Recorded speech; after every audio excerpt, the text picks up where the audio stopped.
Ayan, magandang umaga po sa inyo. Kahapon, ikinonek namin to.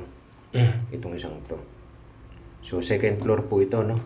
Sa ilalim po pupunta tayo para makita nyo yung connection yan. Ayan, tapos ito pala.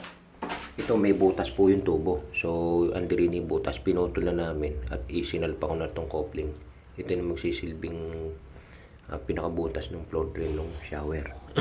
So, yung shower naman dito is pantay naman halos, so walang problema. Yung third floor ang may problema tayo, so medyo i-repair na ko doon doon sa itaas. So ito okay na po ito. Ayan, bababa tayo para doon sa connection nito.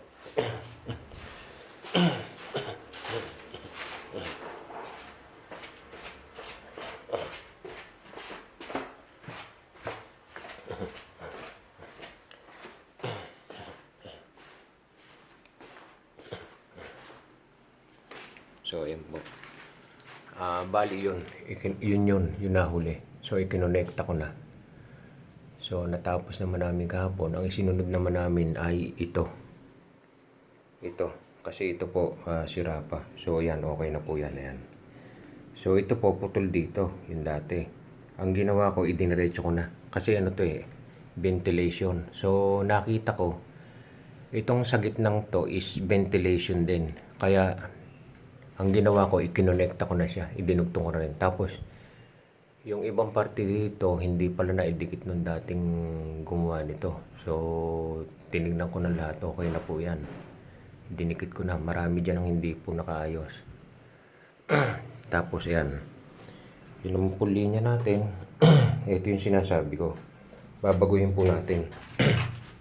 Lalagyan ko to ng stopper. Papasok lang ang tubig galing sa nawasa pero hindi na makababalik kasi gagamitan natin siya ng booster pump. So, yan yung magiging connection niya. Ito mawawala na to. Ito yung bubuhayin natin na connection nitong CR. Itong patayan. So, ito mawawala na po ito. Ikakat natin dito. Yun na. Tapos, ito po yung manggagaling dun sa tangke. Ito yung manggagaling sa tangke. So, pagbalanda ng tubig dyan, stop. Doon lang siya tutuloy yun. Babalik siya rito. Mula ground floor to third floor.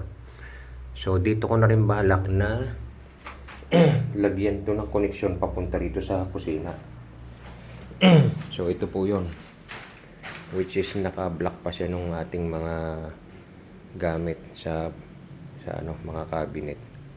Kasi nga, nagagawa po ko rito. Ayan, kasalukuyan pa nag-assemble kasi. So, iuhuli muna natin yan.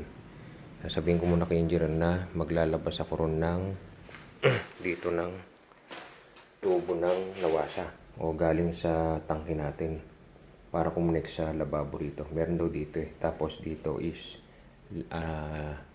rep and then kalan doon sa gawin sa portion na yan. So, yun yung sasabihin natin kay engineer.